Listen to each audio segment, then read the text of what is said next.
Maxim, great to meet you. Like father, like son. I'm talking to you for a half an hour, and we haven't even started recording yet. And so now, on a go forward basis, we can't chat before. This is what I had to say to your dad, which people don't know. Matt Smith, this is his son Maxim.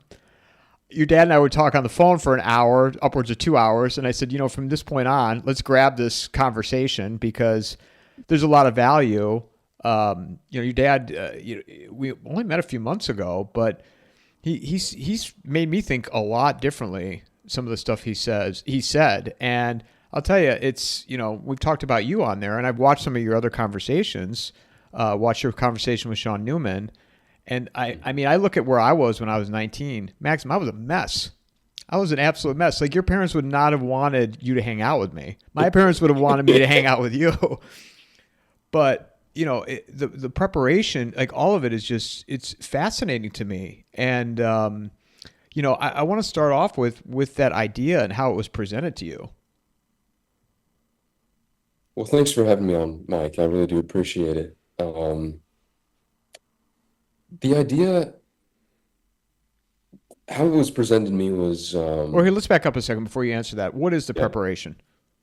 the preparation is a program designed to be an alternative to college, the military, and the dead-end job, which are pretty much the main three paths you can take in life nowadays. And, well, at least they're the main three paths that are presented to young men. And primarily, I'd say the preparation is mainly for young men.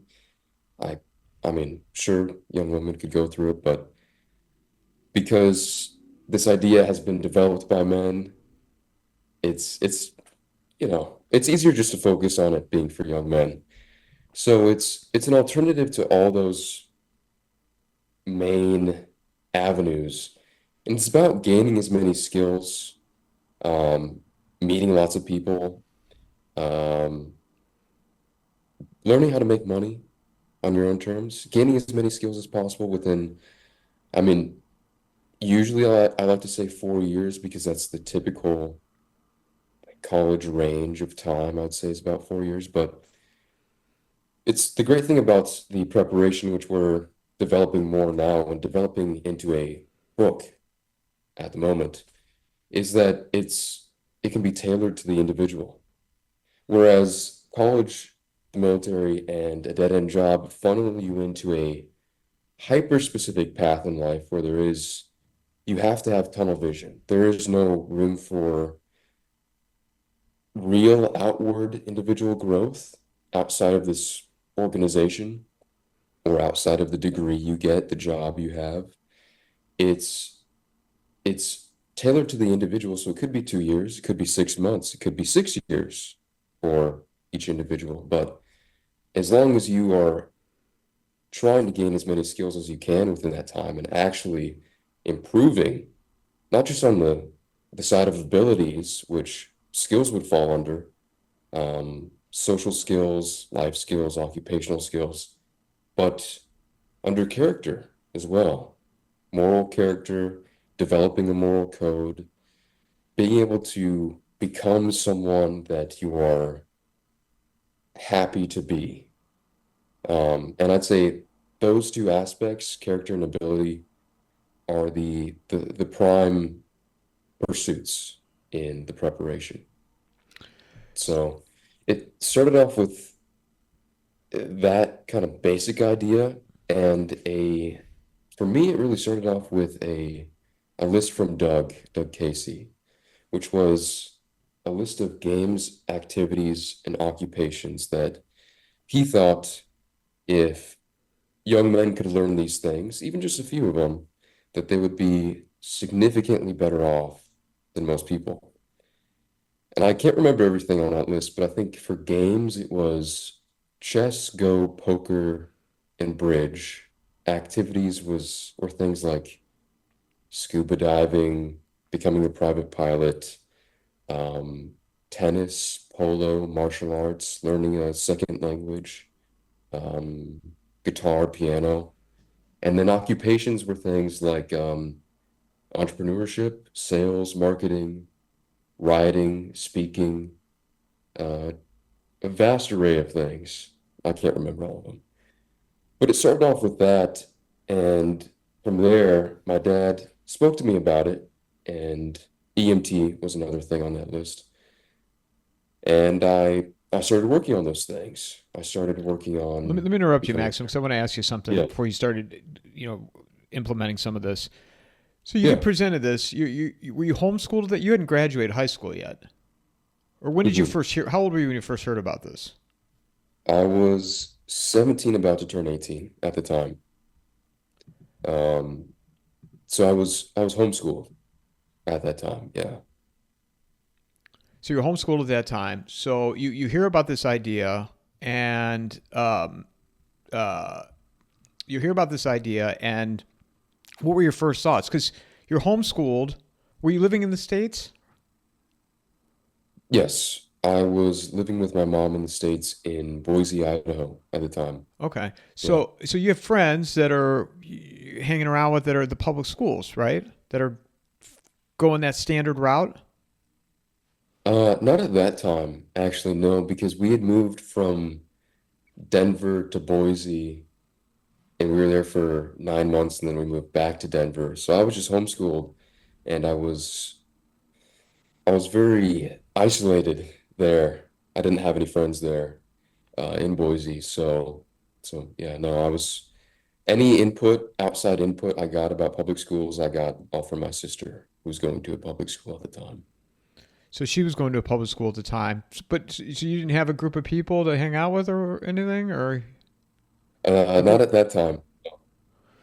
So you hear this idea, and what were your first thoughts? Well, the idea was presented. It's kind of hard because whenever I explain the preparation and where exactly it started, I start out from the point where I was presented Doug's list. But the the catalyst that made me interested in doing anything else or anything at all was after I was going to a regular school, where you learn how to basically catch, ride, and care for horses.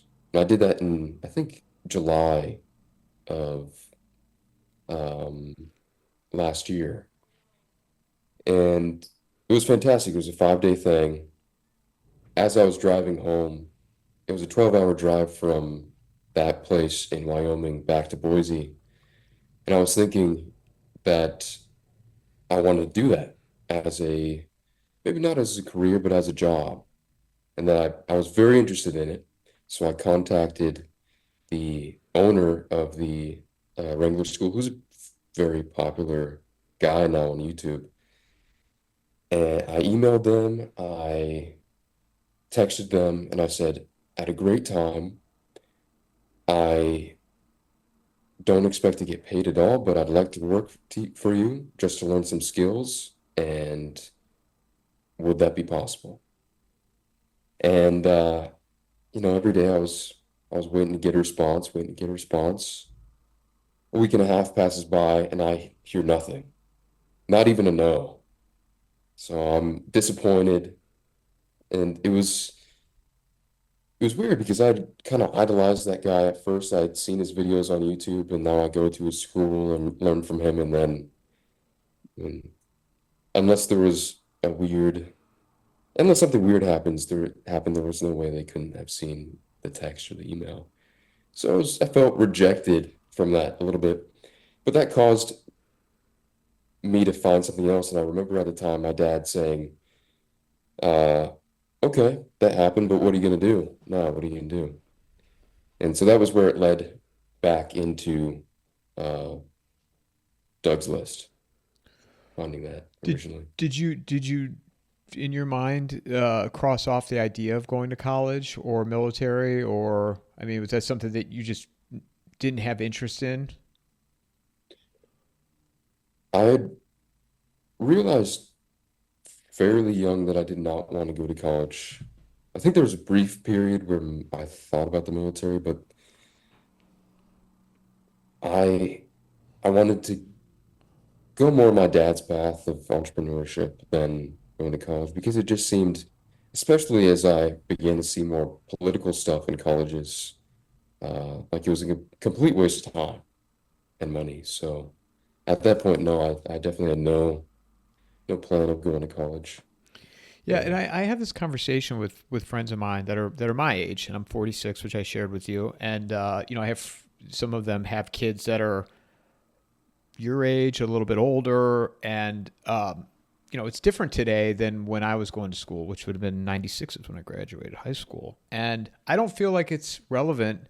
Certain professions, right? You need to go to school, Yeah. whether it be doctor, engineer, CPA, in my opinion. I mean, they drag that out. I mean, you didn't have to have a master's degree. They had changed it. I think it was between my freshman and sophomore year. We had to have 100. They upped it to 150 credits in order to take your CPA to basically suck Okay. more money out of you. But it, but I was having this conversation with a friend of mine about this, about college, and I don't know that it's needed. And also, too, the way like these universities have become, it's all catered towards like females and competitive males. I think it's tough for them there. Again, what I've been told. I don't hang out at colleges anymore, but Yeah. The funny part is any argument for college always starts off with, well, yeah, what about doctors and lawyers? And that's like, yeah, I heard you it's say pretty that. basic stuff. We get it. Yeah. That's, yeah. But I had a ex-girlfriend. I was with her when she was in college, and I would go visit her sometimes. It was a big party school, Was it a big but I just college? Was it a big college? University of Alabama. Oh, huge. Yeah. And I get that's more of a like specific party school. I get that, but anytime I was there, it was very clear that none of this was about education. None of it was about education. It was about partying and cliques and it's just degenerate stuff. And And that's the pronouns whole and pronouns, Maxim. Pronouns too. and pronouns. Oh, I definitely saw a little bit of that just from some of the work she had to do. But it was, yeah, none of it was, it's not going to set you up for the future. The whole college experience, which is just an insane thought in the first place. I don't know how any parent could say, I want my daughter to have the college experience. That's, I mean, I think everybody knows what that actually is. And it's not going to set you up for the future in any kind of way. And that's why we need a program like the preparation because there's with all these things leading down a a route in life where you are dependent upon a boss or a job, you need something that shows you that there's an alternative where you can go out on your own and gain your own skills and abilities and lead your own life. That's definitely not a mainstream thing. So yeah. So you had enough exposure just going to visit her there that you were like, this is not what I want to do. I already knew beforehand, but that was just a bonus. That was just a bonus seeing all that stuff. But I don't know, what was your time in college like, and what was it like at that period in time? Man, I was one of those people. I was not focused in school. School just wasn't for me because I was the guy always cracking jokes, always getting into trouble, getting thrown out of class, not for fights or anything, but just I was joking around all the time. And when I went to college, they didn't care. The teachers didn't care anymore. So I was like, okay, well, I mean, if I don't have to be here, and Yeah, I wanted to party. Like I think I said to your dad, I said I wanted to be Animal House, which still to this day is the greatest college movie ever made in my opinion, and it came out in like 1977. yeah, It's but which is before my time too. But that was I didn't have. I knew I wanted to be in sales. I was a sales guy. I was a telemarketer in high school.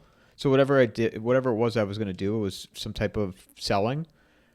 And right. but I went to college because that was what you were. That was what you did, right? That was the standard thing. And if you didn't go to college, companies weren't going to look at you, uh, and I look back at my experience. I joke around. I remember Thursday night, Friday night, Saturday night.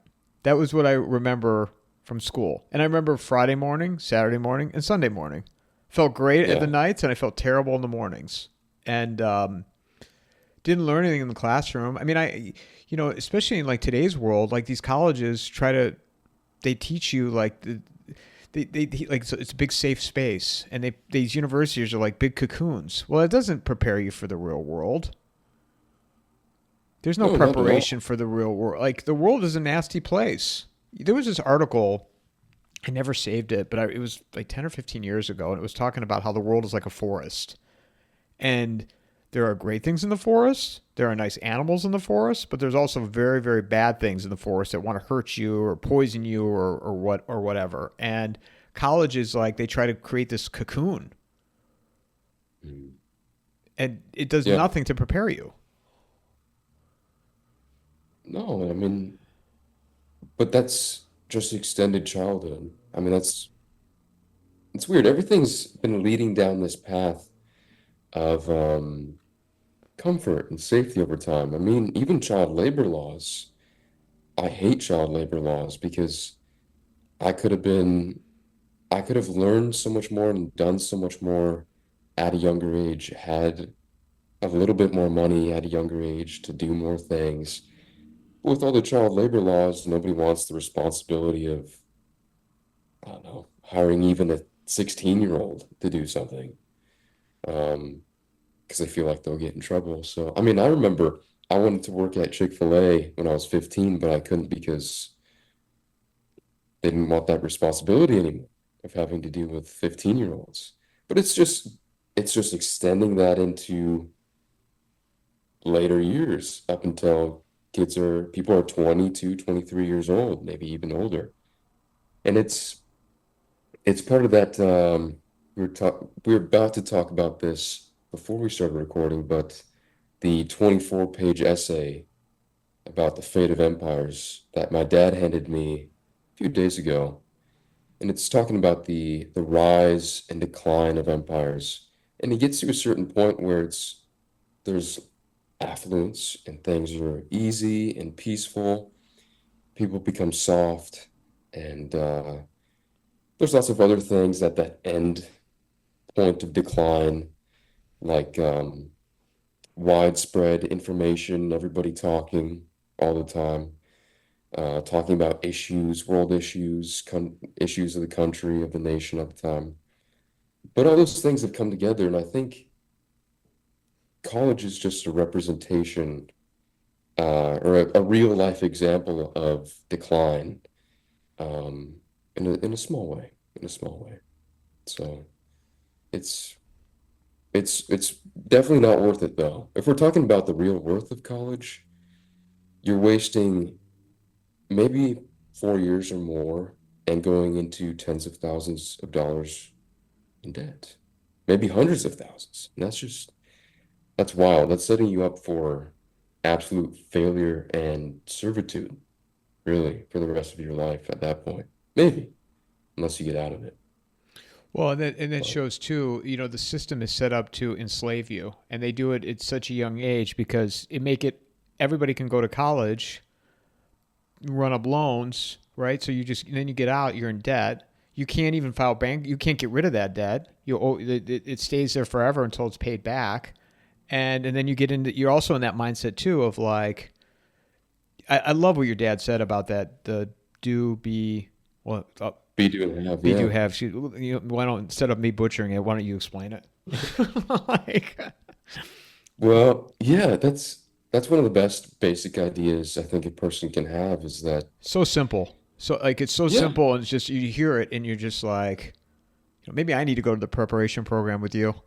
Yeah, just these three words, and you lay them out clearly in that way, and then go, be is what matters most.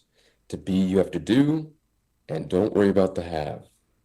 Not really. I mean, on a basic level, you need to produce enough to sustain yourself or your family, but the focus should always be on the do or on the be, and do is intertwined with that.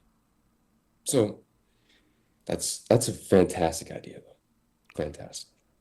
Well, and do you feel like in today's world, everyone is so focused on the have, and this, so you get out of college and people think, you get your job, but yet you gotta. A lot of people, I think, get this before they get the car before they graduate, and they put themselves in debt. They take out a 5 year. I think they have like 7 year notes on those things now, maybe even more. So yeah, And so now you're farther enslaved, and then mhm. you sacrifice your future. Your dad gave me this line. I don't want to take credit for it. Plagiarize me. Get my video taken down off YouTube. You sacrifice your future for the present because you're so Yep. focused on the have. It's I don't know if my dad got this from somewhere, but he calls it the doom loop. Um, and it's just that treadmill. Everybody wants to have, everybody wants the Ferrari or vacations, lavish lifestyle, but there's no life in that. There's nothing fulfilling about that. I think any impressive figure from history that you can look at, there's nothing cool about the vacations they went on or the time they took off or the Rolls Royce that they might have had or a special thoroughbred horse that they might have had. Nobody cares. What actually matters is the bee. Those impressive people were impressive because they did impressive things. I mean, I was thinking about Teddy Roosevelt this morning, for example, and he had debilitating asthma when he was young. He couldn't do anything. He was sick and weak all the time. And then he thought to himself, I'm done with that. So he adopted a very strict workout regimen that included boxing, hiking, and horseback riding. He was healthy not too long after that. He had lots of problems throughout his life. I mean, his wife and his mother died on the same day. I think it was Valentine's Day, too. His father died when he was 19.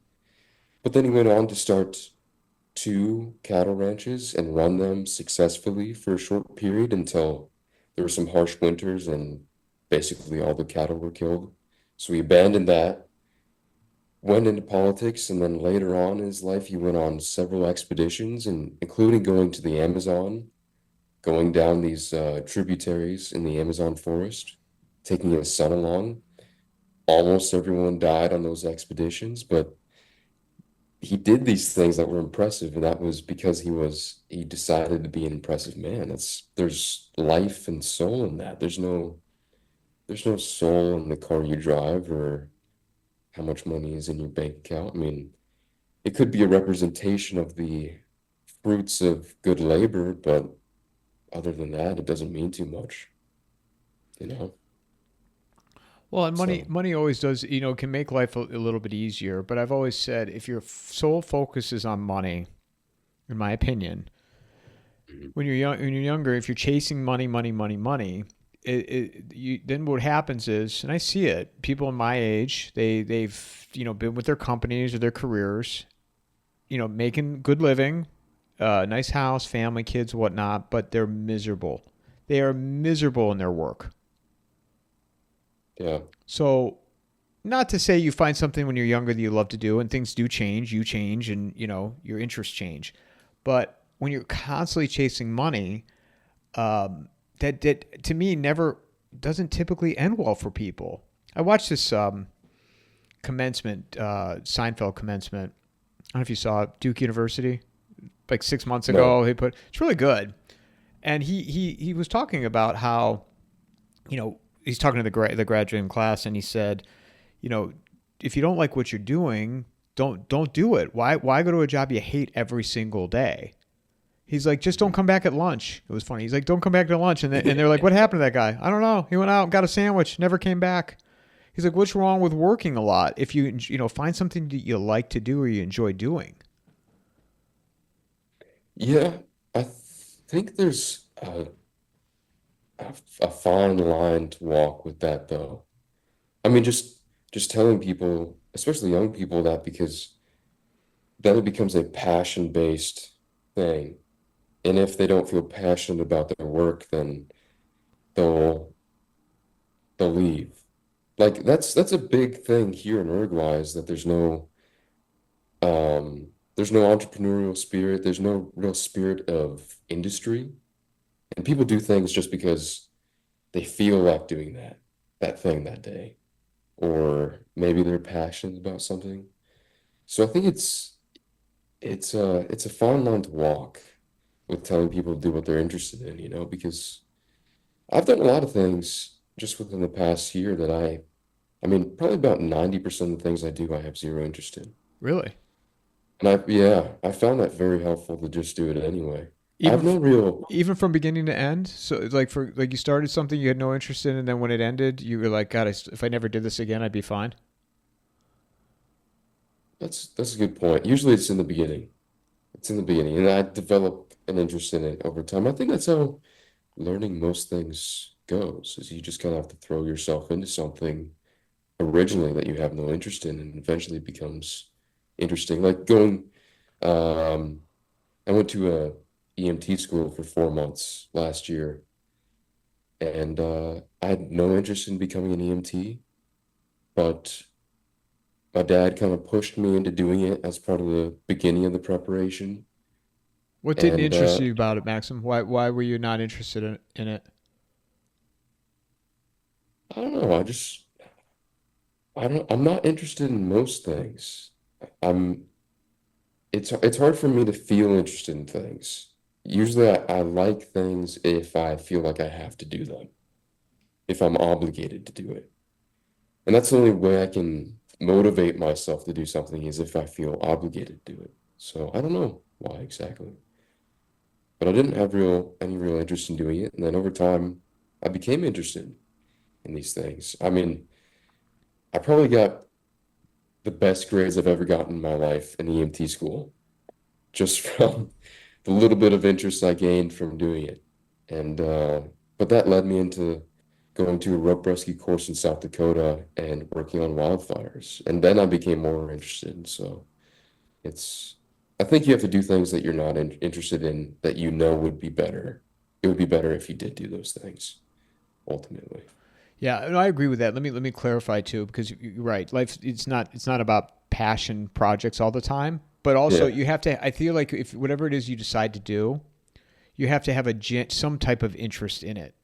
Like if you in doesn't mean it might not change, but because work is still work, it's not fun all day because Yeah. it's just just not how life is. But uh, that's interesting that you go you went from EMT and then you were working on wildfires. Yeah, that was just a very strange opportunity that presented itself. Tyler Olson from Minuteman EMS, which is primarily a wildland fire EMS company. He listens to Doug's podcasts or Doug and my dad's podcasts, and he heard that I was finishing up EMT school, and he sent me an email, or I sent him an email saying that I was interested in maybe doing the wildland fire stuff after he sent my dad an email with a little offer for me to do that. So he gave me a huge opportunity, a huge boost along the way. And yeah, he's the reason I also went to the rope rescue course in South Dakota. So, um, not the typical path for an EMT fresh out of EMT school, but certainly a good one, interesting one. Absolutely. So Yeah. what was it like being near the wild, being in the wildfires like that? It was 90% boring because especially since I didn't have any 911 experience, I was just attached to ambulance. So basically what it's like if you're not already on a fire during the fire season, your boss will call you up and whenever they get a contract on a fire, they'll call you up, they'll buy you a plane ticket out to that fire. Your your buddy picks you up or you pick your buddy up, which is for me would be a paramedic. You grab the ambulance, you drive to the fire, you're at a fire camp, which is probably a couple miles away from the fire, and then you're either on day shift or night shift, and that can range from 12 hours to 16 hours some days. And there's lots of strange characters, lots of strange people. Most of the time, you're just sitting around in the ambulance because it's not often people get hurt out there. But the first fire I was on, there were a lot of people getting hurt. I was on night shift for 26 days on that fire, and there were some broken ankles, chainsaw lacerations. A guy hit an elk at 4 a.m. riding his motorcycle. Um, we actually had to deal with a guy who got heat exhaustion, had to treat him, take him to the hospital. But mostly it's 90% boring and 5% fun. A plane went down on that fire. A guy died on that one, actually. And it's a very strange environment, but I also learned how much of a scam it is. It's an unbelievable scam, really unbelievable. I mean, the amount of money that gets funneled into wildfires, which the first I was on was fairly close to a town, so that makes sense. Got to put that out. But most fires are not anywhere near civilization, out in the middle of nowhere.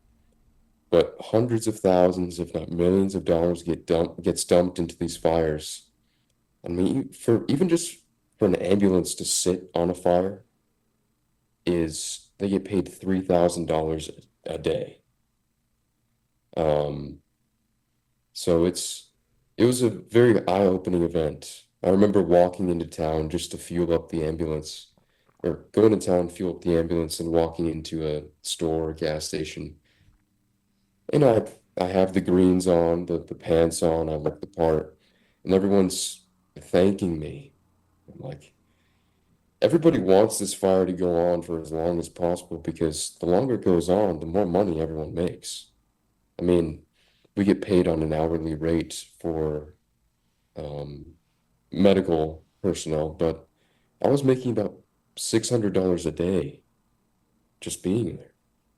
So everyone wants these fires to go on longer, and anyone who works on them is labeled as heroes. When everybody's messing around, everybody's joking around, it's like a less strict version of the military. People are just hanging around, having a fun time. Most of the time, even my superiors out there were just talking to each other and watching football games. It was insane. So it was a good experience overall, and definitely learned a lot out there for sure. Yeah. Amazing too, right? You get firsthand experience of keeping the party going because people are getting paid, right? I mean, Yeah. not a party, but Yeah. you know what I mean. Like people are making a lot of money, so they don't want it to stop. Yeah. It's not the thing. You would never imagine that that's the way it is because you see all these fires in California every year where it seems like the whole state is burning down, basically, is what it looks like. That's what it seems like. And they tell you the amount of millions of dollars in damages that have occurred from these things and amount of acres burned. But even the acres burned is a complete lie. Because, and I noticed this because as we were driving around, we get these maps that show the perimeter of the fire. And in the middle, the area, it's all black, even on the maps. And it's supposed to represent the burned area. But we're driving through and it's green, completely green, yet they call it acres burned. So hundreds of thousands of acres burned is probably closer to just 10,000. So it's all made up and it seems very purposeful. It's very, very weird, very odd, but lots of money to be made there. And it was a great opportunity either way. So yeah.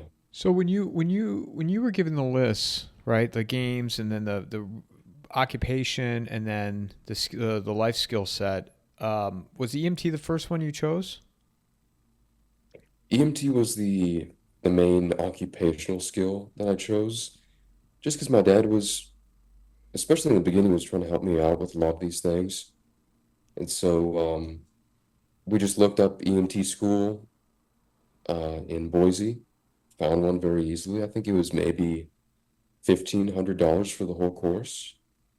So to take a $1,500 course that's 4 months long and then get a certification that can help you make a huge jump in your income is pretty amazing. And it's full of great skills and knowledge either way. But that was the primary occupational skill that I chose in the beginning for sure. Yeah. So now you come back to Uruguay. What's the next step then, or what have you done since then in terms of that list? In terms of the list, um, ranching and farming was on that list as well, actually. So I guess for timeline of events, started off with EMT school. Was working at Office Depot for a short period of time and a pizza place. And then I never once I worked in was food, finished, man. I sorry to interrupt you. I never worked in food. That was one of the jobs that I never had. I bar backed one night. It was awful. I was walking around throwing bottles away. It's terrible. It's terrible. that sounds pretty bad. Gotta say, that does sound bad. It was not a good experience at the pizza place. Was it a chain or was it a mom and pop? It was a chain. It was West Side Pizza, Hmm. which I think they're primarily in the Northwest, but yeah, very disorganized. And I show up there, I'm delivering pizzas. They're just handing me a receipt and then handing me the box of pizzas, and half the time they'd forget the drink or a pizza even. So on the first delivery, I was missing one pizza. I had to drive all the way back, grab the pizza, drive back to the place. Like, man, come on. So I wouldn't recommend it, but it was it was weird. So I did the work at the pizza place for a very short period of time. That But was once something I you finished, didn't develop an interest for, Maxim. Right? That was oh, something. I gotta say, I'm not looking forward. I don't ever look forward to doing that again. I don't plan on doing that ever again. No skills there. Really, no skills there. Um, I guess driving quick, that's the one thing.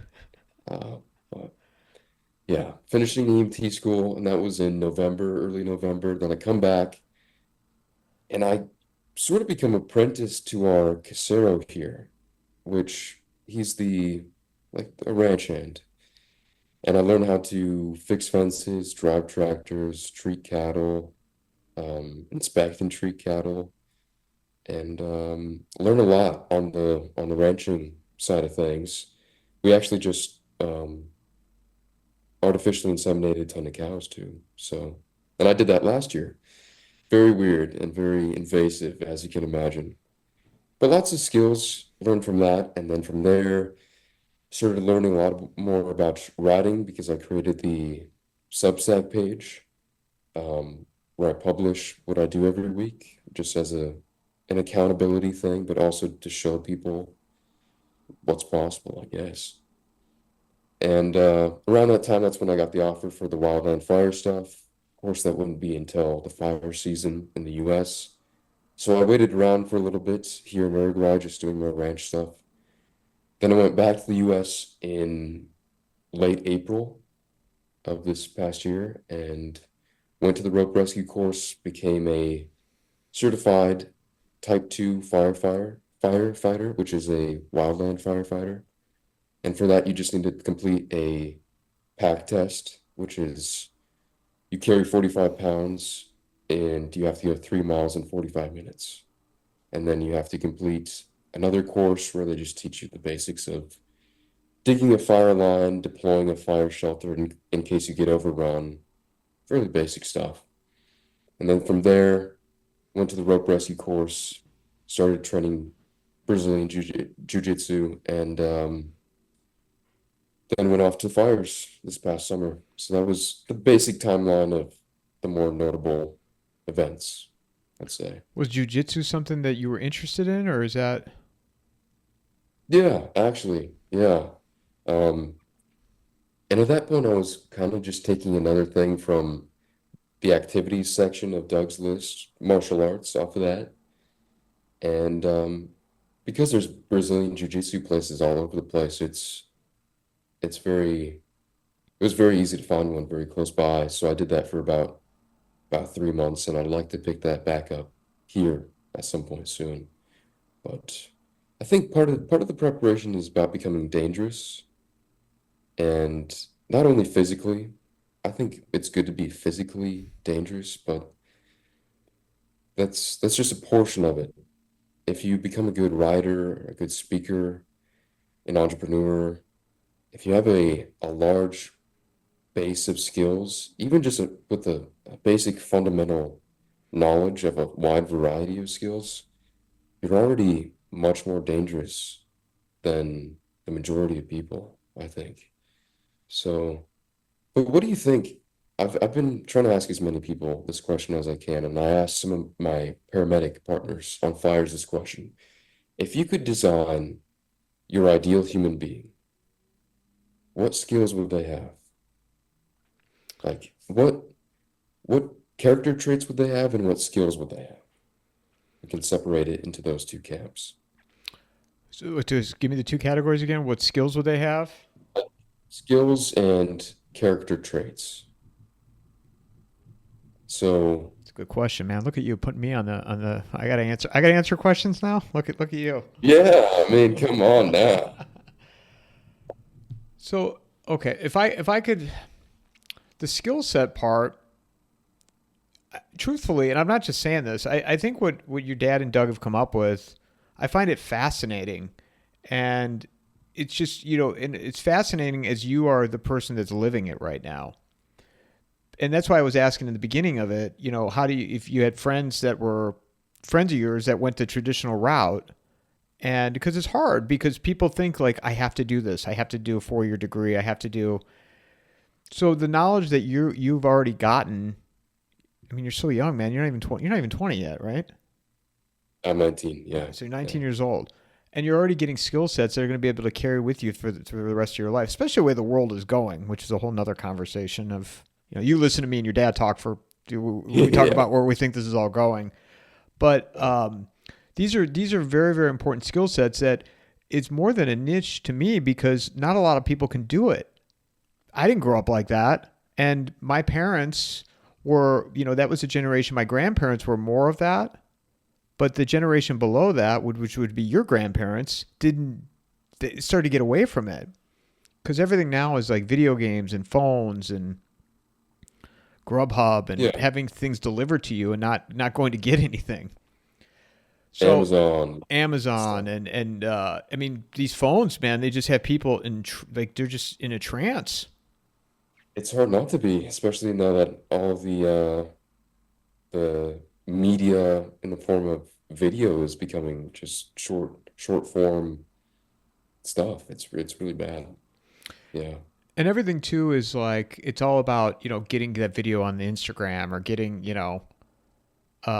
it's I remember Joe Rogan was describing it, the agave that people get from that. You see these young people and I mean these young girls. I mean, and I've seen it with some of my friends' kids. Not that they're so much like this, but just some of it is just like, oh my god, like you're putting this on. I mean, it's people your age. Yeah. It's bad. It's bad. Yeah. But back to So the the skill set. So I'm sorry. So skills. so you got to keep me Yeah. on. You got to keep me on target here, Maxim. I got So, so, it. so the skill set. So for what you're doing, obtaining those types of skills. The other thing I think is important is when you're talking about being a weapon and not just specifically being able to like hurt people or anything. But I also think one thing I think is a good skill set is just learning how to shoot. Right, learning how to take apart a gun, learning how to reassemble a gun, learning how to fire it. Going through training for those things. I don't see a lot of young people doing that kind of stuff. Maybe it's just the bubble that I'm in, but that to me is a very, very, very important skill set. Not that you ever use it, but why not learn that? Yeah. Well, you never know which way life is going to go, where you're going to end up. And so if you have a wide variety of skills, you never know when you're going to have to use a gun or when you should use a gun or when you need to be a good speaker, a good writer. You never know when you're going to need these skills, and that's why it's called the preparation. I mean, who knows what life is going to throw at you, so you might as well be prepared and ready for anything, at least as prepared as you can be. But what character traits, because I think this matters more than skills, actually. Here, let me finish one more skill, and then we'll come to the character. Yeah, yeah. So one of the other things that I was able to do about a year and a half ago, I went through a tactical training, pistol, handgun training. It was awesome. They had a virtual simulator where you stepped into these three white screens. I'll send you some videos of it, and you went through scenarios, and then you had a metal box on the back of your pants, like your lower back, and the instructor would shock you if you got shot. It hurt. Yeah. It hurt real bad, and Yeah. but it was going through those scenarios. It just started to make you think like if something were to occur in your mind visually, you're like, oh, I'll remain calm, and everything went out the window because you knew something was going to happen, and yet Yes. you still like I fired. It was like 34 because it was an air gun, but you could see like the white screen would show. I fired like 34 shots in a scenario. Well, I had a handgun. There would in Yeah. real life there wasn't enough bullets. I don't even remember Yeah. firing that many shots. Exactly. Hmm. But it's going through those types of things, and to your point with the writing and the speaking and the, I get nervous speaking in front of people. I wouldn't say I'm a good speaker when it comes to that. But it's that type of those types of failures that prepare you, and you yeah, you get better with experience for that. And people don't. That's why I'm so impressed with you too. Is like young people, they don't talk. You guys don't talk. Not all. Well, Not. It's not a blanket statement. Not everybody, but yeah. It's, I mean, I usually don't talk very much. I'm definitely an introvert, and I'm completely okay with not talking. But yeah, I guess when everything's online, you don't have to talk that much, and conversation is definitely not a valued thing anymore. But I mean, just going back to your point about doing things to be more prepared with your example of going to that, what would you call it, tactical training. yeah. Um, I think that's why you got to do real stuff and why any college is like playing town, you know?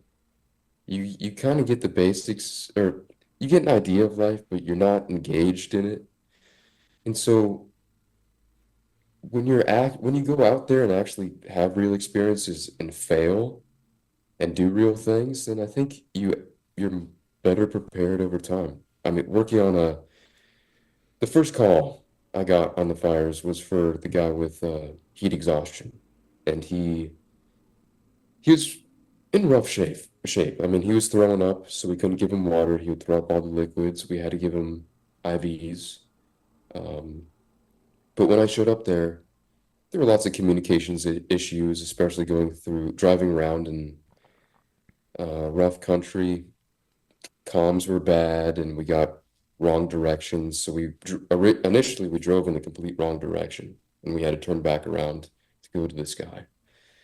But when we showed up, I hadn't thought about what to do at all.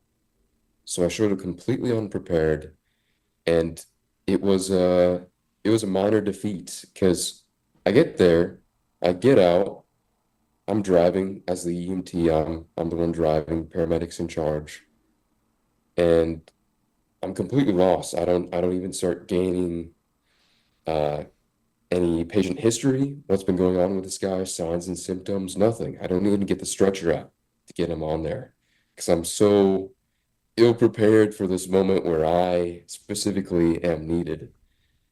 But that's just another example of why real life situations are, there's no substitute to doing things in real, you know? So real real things like the tactical training are important for sure. So that's another skill. You mean being prepared specifically, or? Well, What do you mean by just the idea of going through scenarios the best that you can. Like, I mean, obviously it's not real life, but at least something's coming, and you realize like, okay. And then what we did was we went through a number of scenarios, and then we talked them through after, yeah, and you were like, okay, maybe I didn't need to do this, or maybe I didn't need to do that, or because there's great responsibility, right, too, with having a weapon. That people they go out and buy these things without any yeah, type of anything and have no business owning it in the first place. mhm, So I thought, just kind of, adding to what you're learning, these types of things, the jujitsu, training, weapons, fire, yeah. farming. I mean, how many people your age can you harvest a cow now? I would say I could. At least get the basic cuts and definitely slaughter it, butcher it, do the basic butchering, skin it, gut it. I mean, I'd say so. Yeah. We just got done with slaughtering the cow recently here and butchering it, and it's a long process, but it's fairly simple. So I'd say so. Yeah, I think. What amazing skill set. What about pigs? Have you done that yet? We don't have any pigs here. We have cows, we have sheep, we have a few llamas, some donkeys, and chickens. Uh, so I don't know about pigs, but chickens are fairly easy. Definitely much smaller animal to deal with. So maybe pigs in the future. Yeah. Yes, it's incredible, man, to learn all these skill sets like that, and because again, you so much more value out of that than a college degree, in my opinion. I think so, for sure. I mean, I think the life our Casero has lived and the skills he has are much more valuable and allows for a much more fulfilling life than most people with a prestigious college degree that may be able to earn a lot more potentially, maybe if they're lucky, if their degree means something. But um, I mean, he's basic skills to allow him to lead a lead a good life. And of course, he doesn't live a lavish or luxurious life, but it's one he chooses, actively chooses and wants. So, yeah. But what about character? I was going You there. know, That's I where I think was going there. That's where I was going. it reminds me of the conversation you had with my dad because that's the moral code part of things that goes along with character. So, what do you think about that? So I think that one of the biggest things, I don't know if I ever said this to him when we recorded, but I feel like we're similar. I mean, I won't speak for him, but probably why him and I get along so well is we have lost in our society uh, some of the main character. We have so many character flaws in society, and I think that's part of the reason why we're so screwed up. Because, in my opinion, you got to say "in my opinion" for everything now. Stupid. Yeah. Accountability. There's no accountability. There's no integrity. There's no character. There's no honesty.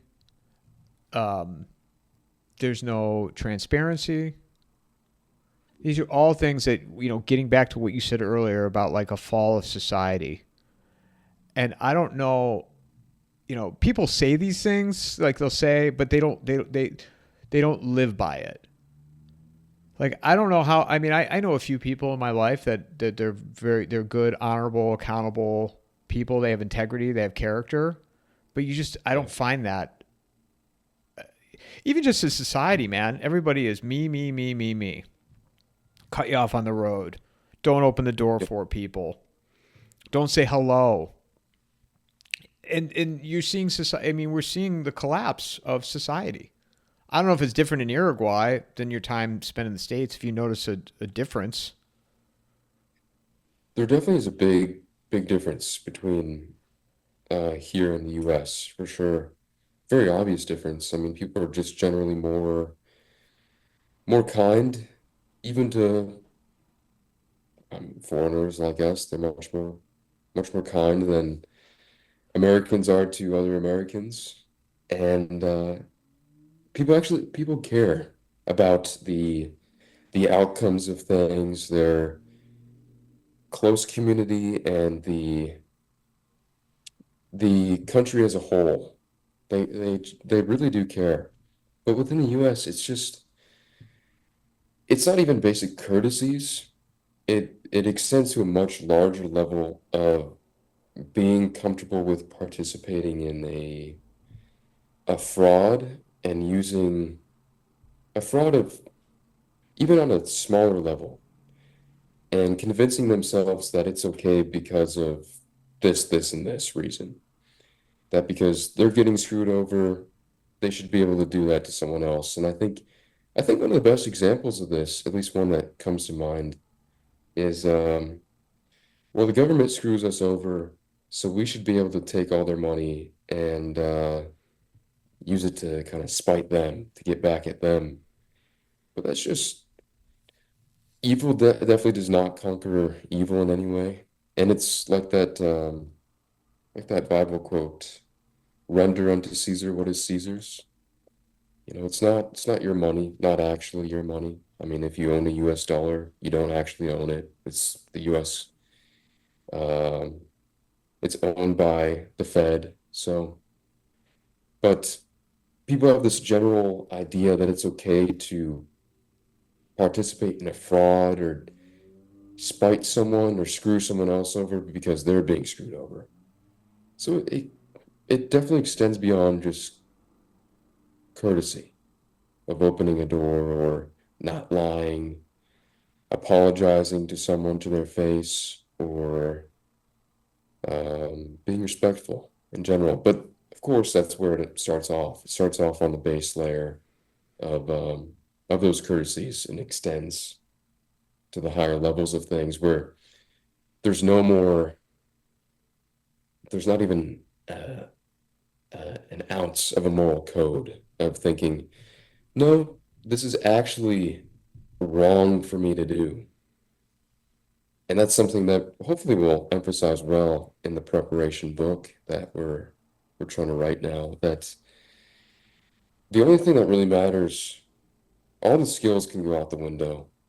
All the skills that you learn, all the time you take to get those skills, all the money used to get those skills, none of it matters. Not if you are a respectable person, and not if you have developed a code where you are strict with yourself and outline what will I allow myself to do, what will I not allow myself to do, how am I going to act in the world, and by acting this way, how will I benefit not only myself but the people around me? There's not even an ounce of that anymore, I think, in most places. Maybe in some rural areas, maybe some families in the US, but overall, I think it's gone. Do you think that's the case, or is that? Well, and what you're saying has got me thinking. Actually, I was writing a couple notes down. You know, with the whole, everybody feels like they're entitled, right? Like it's owed to me. It's owed to me. I want it now. I want it now. I want it now. And the other thing is, so too, is you know, social media has just destroyed people because they get more satisfaction from putting their videos and getting a bunch of likes and clicks than they do from finding somebody or I meet people that they get divorced and they go on all these dating apps, and they get more satisfaction from the dating apps than when they actually meet somebody most of the time. And I'm gonna guess younger people, they love to put these TikTok, and I don't have TikTok, but TikTok and Instagram and whatever else is out there, Snapchat. They get more satisfaction from that than they do interacting with people, interacting with their peers. Yeah, I think that's true. I think the dating app thing is very a real sign of the times because it's if you can have people message you under, I mean, they don't even have to see you in person, but they can see pictures of you. They can see that you're interested in being in some type of relationship. Who knows what exactly that means? But they can. say things to you, or you can say things to them that you would never say to a person in real life if you had any respect for yourself. Um, and it's all immediate pleasure. You get that, oh, someone thinks I'm attractive and they're willing to say this wild thing to me. So I like it and I want to be on there. I want to keep getting that. And it's a very different but similar version of that on TikTok or Instagram, all these things. It's that immediate gratification. And I think it's fourth turning sign of decline right there, honestly. Immediate gratification, delaying, giving up the future. Going back to that point with that, giving up the future for now. I want this now. I want these numbers, these likes to go up, these comments to go up. It's all, it all leads the same direction, really. Do you think it's past the point of no return? I think with that essay, that paper, that 24-page paper my dad gave me, all these empires declined in a very similar formulaic, oddly formulaic way over the past 3,000 years. And I think it's just, I think as soon as the cycle is set in motion, it's unstoppable and there's going to be the rise and decline no matter what. So I think it's from the beginning, it was screwed, actually, which is hard to think about because a lot of good has come from it. I mean, a lot of good came from the ideas that America had made a prominent, or made a prominent, I guess maybe just made more widely known and widely sought after, made it more, brought more importance to those ideas. But, and those ideas are still around in a more subtle way, and I think they'll always be around, but they're not, they've transitioned into something else that I think will never, that empire is dead and was dead from the beginning. So, do you think it's over though? Do you think there's any hope for it to continue even 50 more years? It's I always say I hate that word hope because everybody was like hope, hope, hope, hope, hope, and Yeah, hope is somebody said hope is not a strategy, which I agree with. There's nothing wrong with having hope, and and I would get accused of like being blackpilled, and I don't think that. I mean, I think when you're really at that point of surrender or give up, you like don't get out of bed in the morning, and I'm not any of those things. But I just think you have to look at where we're at objectively, and yeah, I mean, people were hanging on to this election, and they think that, and I'm seeing it. They think that Trump is in, and it's all going to get fixed, and everything's going to be good, and we can just go back to our lives of what it was like before COVID, and that world is gone. Um, so is the empire over eventually? Now, when will that be? I don't know. I mean, I would never have guessed it would have lasted this long. It's a big system. You talk about the United States, big system, and it could limp along for a long time. It could end tomorrow. It could end in 10 years, 20 years. There's no way really to know. Maybe people will come along the way that'll slow it down for a bit. But to your yeah, point, I mean, as long as technology keeps evolving the way it does, I mean, I used to think, oh, people need to suffer, then they'll appreciate what they have. That was my if they go through hard times, what's that? Hard times create hard men. Was it yep. soft? I Uh, forget the saying, Hard but times create strong men create good times create weak men create hard times. Yeah, that would right. need to last for years at this point. Like a week of hard suffering is not enough to change. I mean, it's taken us years to get to where we're at now. But also, I think that, and this is what I've said to people too, and they still accuse me of being a Debbie Downer because of the election. People should have always been doing. They should have been doing what you're doing. You work within your own scope, within your own environment, in your own household, acquiring skill sets, learning new things, surrounding yourself in your little community with like-minded people the best you can, and when that community expands, it becomes stronger. You can't build this thing from the top to the bottom. It has to be from the bottom to the top. Yeah. People don't want to hear that though, because people don't. They want to drink their lattes and they want to be on Instagram and they want to watch football and Right. Yeah, exactly. I think that if one guy comes in, they'll be able to drink their lattes forever. It won't matter because this guy will come in, everything will be better, no problems. So, but I think, I think part of what that idea that people need to suffer is true. I mean, definitely the decline is a good thing, actually.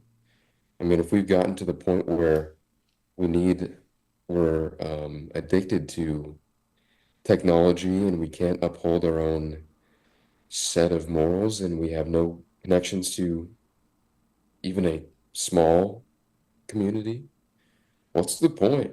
What's the real point? I mean, yeah, you can have your lattes and your Mercedes Benz, but who cares? That means nothing, you know? So maybe a little bit suffering, but there's something else with that.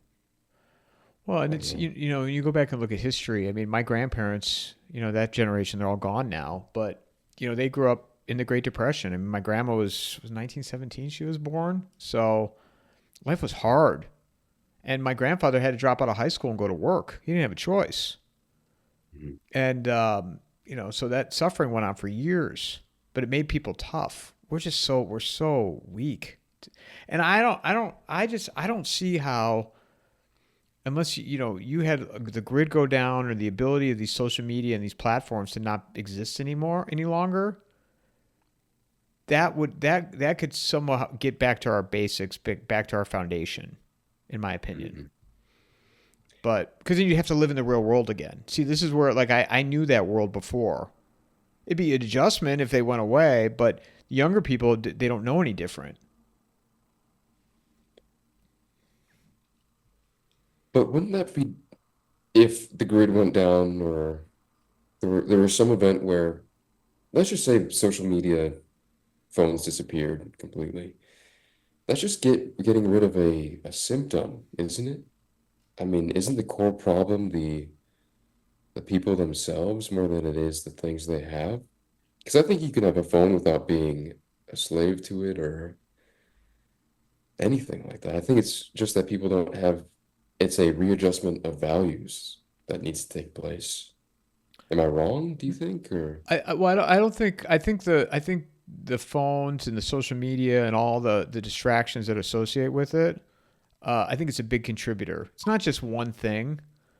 yeah, Because also everybody wants you to see, they want to see people feel like I have to show off what I have, you're right. and you got to Yeah. put it on Yep. the you got to put it on the gram. It's all about the stories, Maxim. You got to get it on the stories. Yep. It's not worthy for a Otherwise, permanent it's, I mean, post. yeah, it never happened if it's not on there, right? I mean, you got to get It's it one of on those things. Snapchat, whatever they call that thing, and TikTok.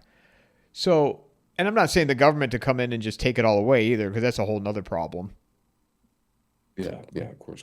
But I do think that's one of the contributing factors of our decline in society and the deterioration. But and I mean that's not going to happen. The stuff isn't going away. Right. And especially the government's not going to take away a great asset. But t technology is always not in a linear fashion, but it's always gotten more complex. But it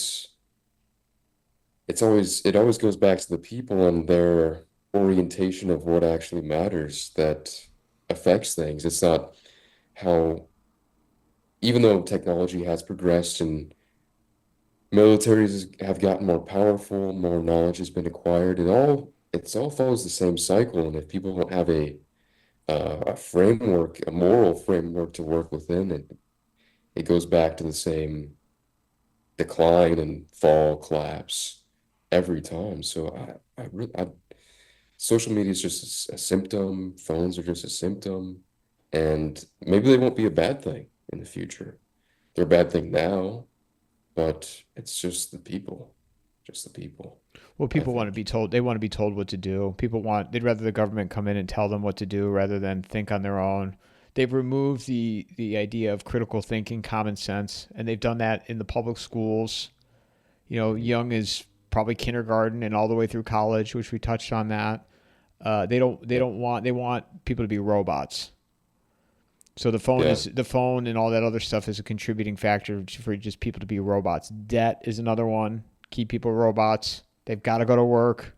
Keep your head down. They don't want to hear any creative ideas that people have in these corporations. Healthcare has become that way too. Do you think this, where do you think this all starts for people, that indoctrination into that that way of life? Is it in school originally, or where do you think it comes from? School. I think parents. You mean go all the way back to? I keep referencing my grandparents, but in the 50s, only the father went to work and the mother stayed home. And they'd have big families, and usually it was enough. I mean, one income could get you through.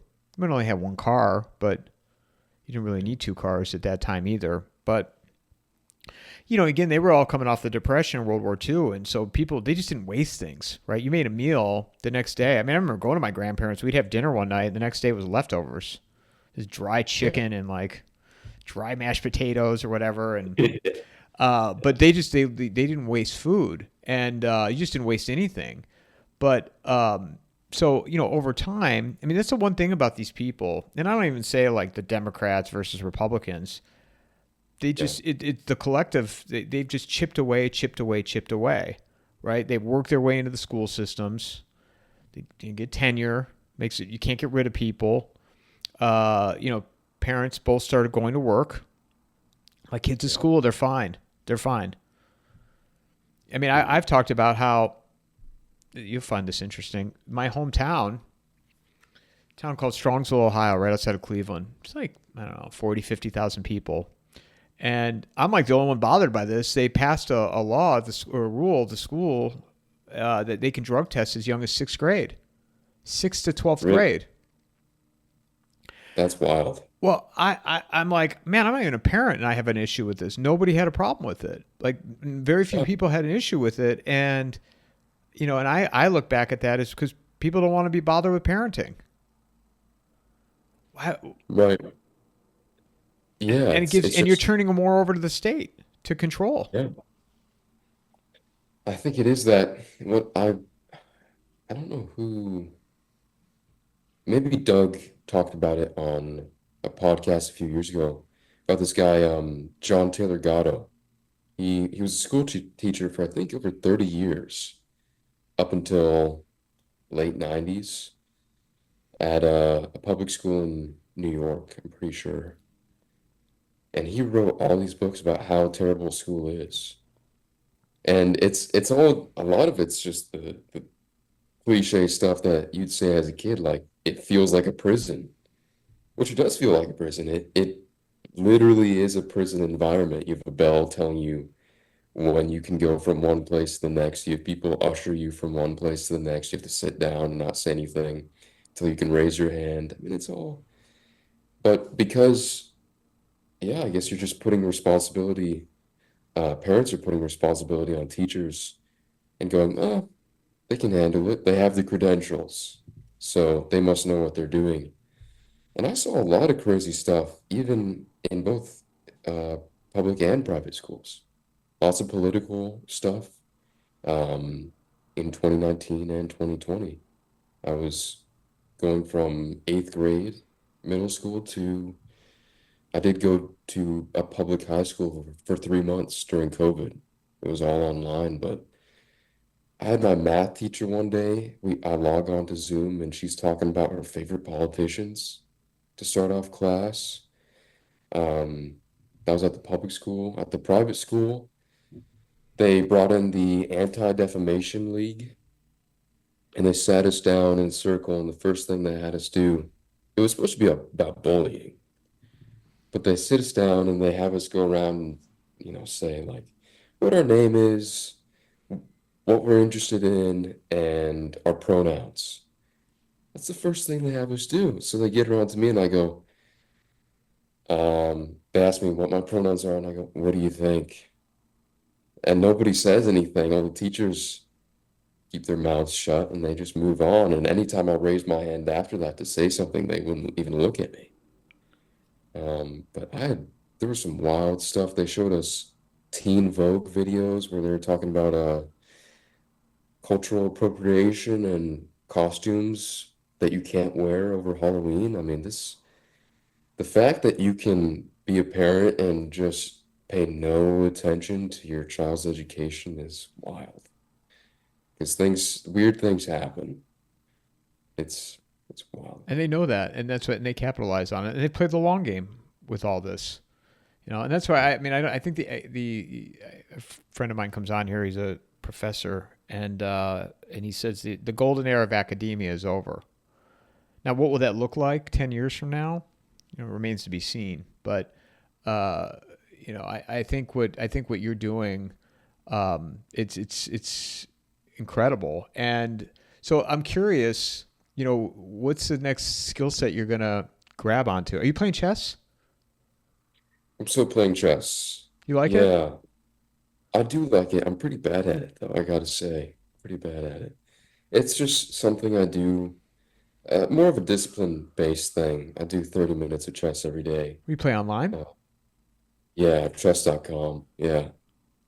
So I think it's better to play in person with someone else who's about your level, usually higher, but yeah, I play a little bit online.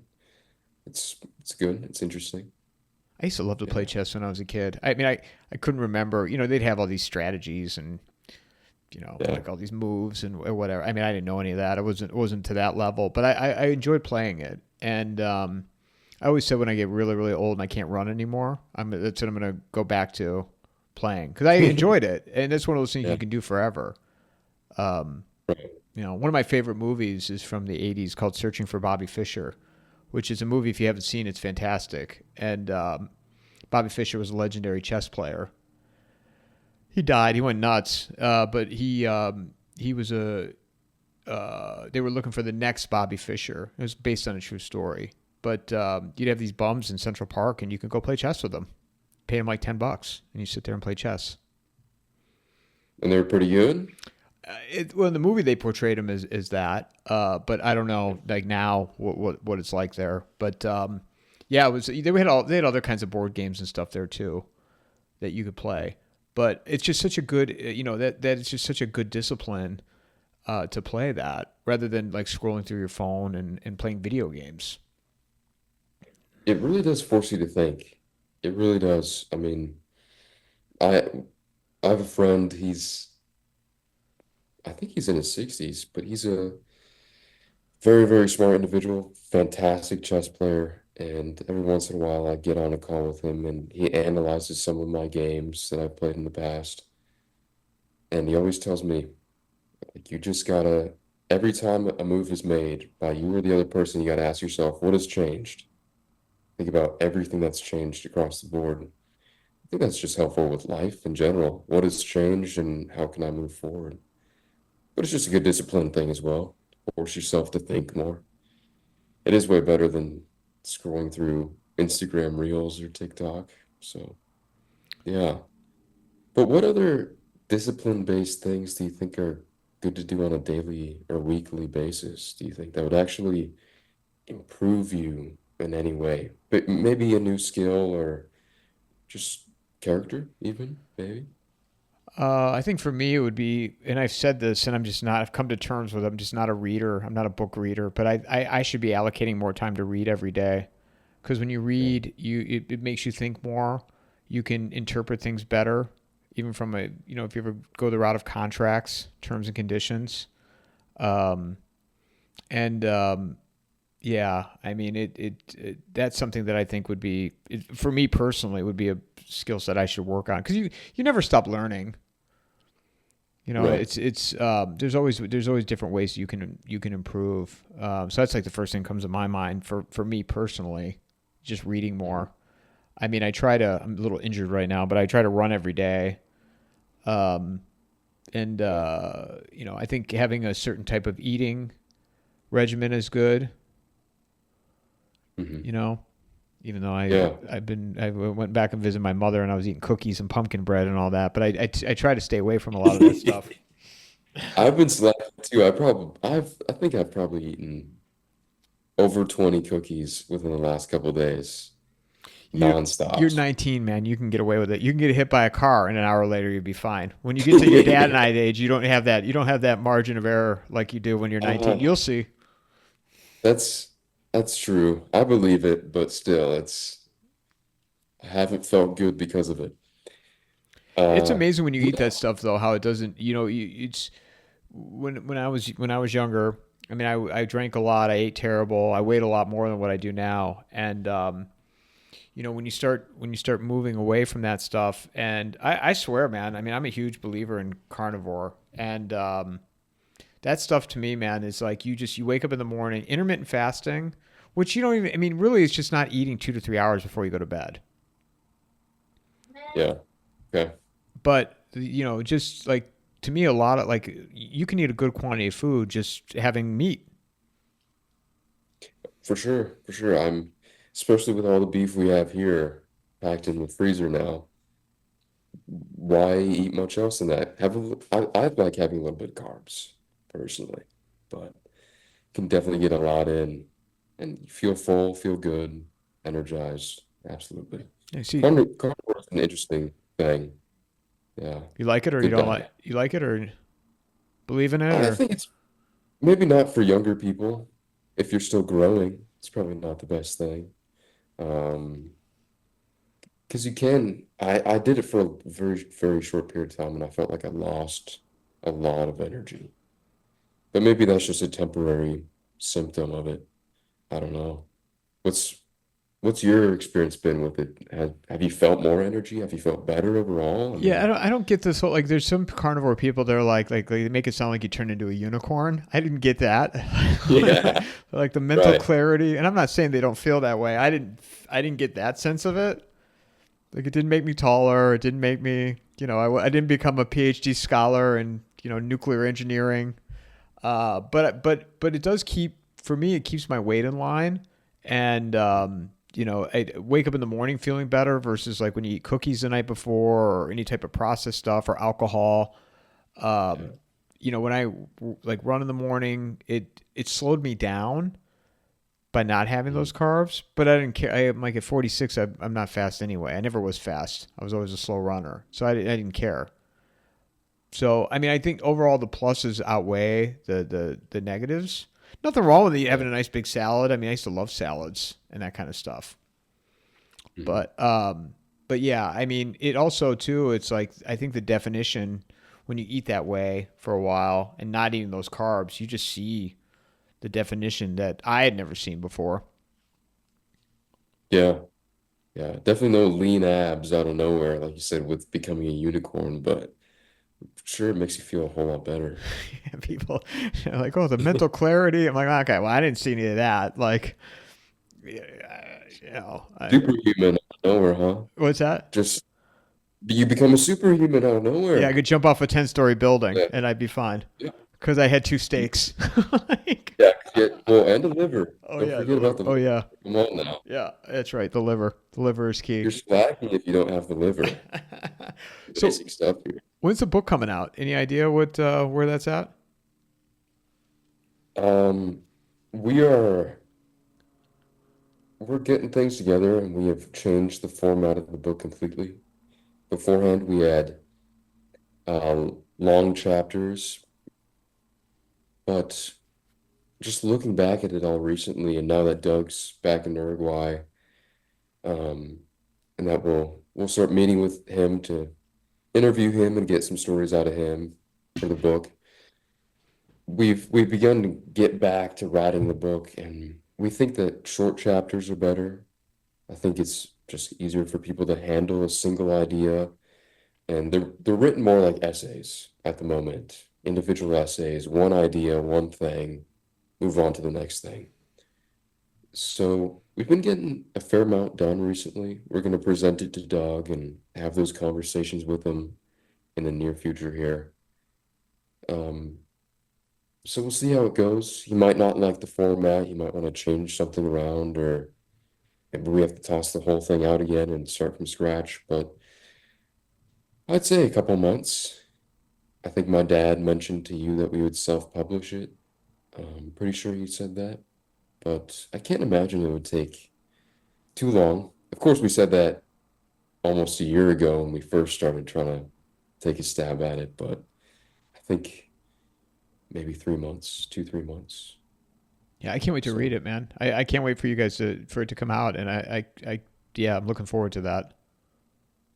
I hope we definitely hope it's going to be something worth reading. We'll see. We're not the best writers on the planet, so we'll see if we can convey the ideas in a clear way. Who knows?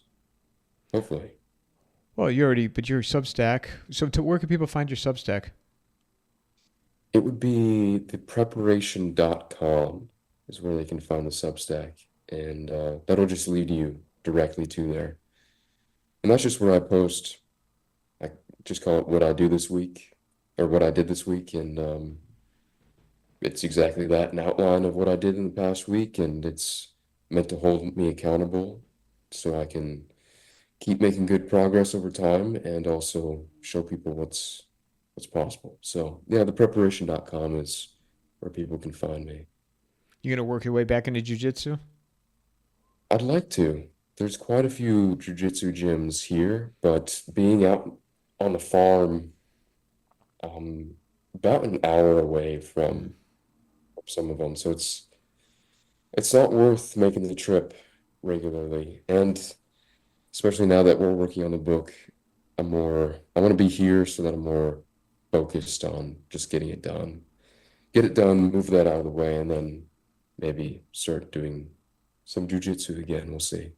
Do I you don't have know. Do you have any desire to move back to the states? No, I don't really. I have no desire. And I want to, in the future, when I get citizenship here in Uruguay, I want to revoke my citizenship in the US, because I don't want to pay taxes, US taxes in the future. But I don't think it's worth it. I think especially now with all the migration and I was living in Denver for a little bit, and that's where they had the apartment that was taken over by all those migrants, not too far away from there, from where I was at. So it's just getting more dangerous, and it's not worth it. It is so much easier to learn things and get things done there. I mean, it's so much easier. Here in Uruguay, they don't really have schools for anything. Like I couldn't just search up. Um, where can I build a house? Where can I go to build a house? And then find a place where I can get a step by step. Here's how you can build your own house type type school. Or they might have EMT schools here, but it's so hard to find a place. Even my casero, I was talking to him not too long ago, and he was explaining to me that it's so hard to find a place to like a school to learn anything here. So it's easier to do that, immensely easier to do that in the US, but it's not worth living there anymore. You notice a drastic change every time you go. For sure, for sure. And I feel like, I guess maybe I first noticed it at the beginning of COVID, just the air felt heavier. Like there's something wrong. You can feel it. You can feel this weight, this strange density. So each time I go back to the States, it feels worse and worse. And I think you see that in the news too, all the events that happen slowly over time. It is getting worse and worse. I mean, have you noticed specifically any migrant problems around you? Because I feel like that's a big problem. Yeah, I'm in Arizona, so I mean, it's. I mean, it's not like I'm out and about and I see. I mean, when I go to the airport, I'll see it. Yeah. But yeah, I mean, you could just see the whole fabric of the United States has changed, and especially, I mean, it's longer than 5 years, but over the last 5 years, you've seen a drastic change. Mhm. to where even if you go to the suburbs, you just see people that probably haven't lived here that long. So Right, right. Yeah, when I was working at Office Depot, all of a sudden, this is in Boise. It sounds wrong. I guess it's wrong to say it nowadays, but it's very white in Boise. Um, and all of a sudden, these five African guys come in and are just touring around the store. I mean, I guess they're just checking it out, but and then going back to Denver, I see lots of migrants, Africans, Mexicans, and things are changing. Even signage for buildings is in Spanish now instead of in English as the primary language. Now, I think that's a real bad sign. And Denver was taking in a significant amount, and probably still is taking in a significant amount of migrants. And it's just more and more dangerous, more and more dangerous. It's a big problem, big problem. all the cities are becoming that, and they're all deteriorating. And and I've even said, Phoenix for a number of reasons is not a safe place. But this is the fifth or sixth, I think, biggest city in the country, and right on the border. So all the drugs between Texas, California, and Arizona. I mean, these are the three hubs, and yeah. I mean, and again, all these people that have let in, however many millions at this point. I mean, the fabric of the United States has just changed, and I don't see, kind of come full circle to our conversation. I don't see anything turning it around, and not an election. Even people are like, "Oh, it's a golden era, golden era." I mean, look, I hope I'm wrong about all this, but I don't, Yeah. I don't see it. Just save me a spot on the compound, Maxim. Are people really saying it's the golden era? Like now that Trump's I've heard in? that. I've heard people say that. Yeah, I've heard people say that. I just don't want to be Debbie Downer anymore. I mean, I just had somebody Yeah. yesterday say that I ran into. He's like, I love Elon. I'm like, yeah, okay. And I use Twitter. It's a great platform for me to connect with people, and so I mean, I'm glad he bought it, but at the same time, like, I mean, not that I need to trust him. I don't know him, but I mean, these guys are serving their best interests, and they're involved in technology advancing. Yeah. Technology advancing means more control. This isn't rocket science. Well, and they all associate in small groups, and um, maybe not Elon specifically. I don't know much about him, but all these people go to the same universities. They all hung out in the same weird secret societies and stuff. To think that there's any real difference between any of them is kind of crazy. And to put your heart and soul into the outcome of an election and to whether or not this guy can save you is wild. I don't understand that. This guy yesterday, and he's a good guy, but he was like, I love this Doge, the Department of Government Efficiency, that Elon and Vivek and I don't know who else is going to be part of it. I said, okay, listen to yourself. The whole idea was to have less government. I go, but now we've just formed another agency for more government. Right. And he goes, well, Yeah. that's only temporary. I'm like, oh, really? Because it's always temporary. TSA No. is temporary. Do you really Yep. feel safe going through TSA when you fly in the United States, that these people are going to keep you safe? I wear sweatpants when I fly that they get, for whatever reason, they go off. So I have to get patted down every time. There's Yeah. nothing. There's nothing there. I don't have anything on me. Yeah.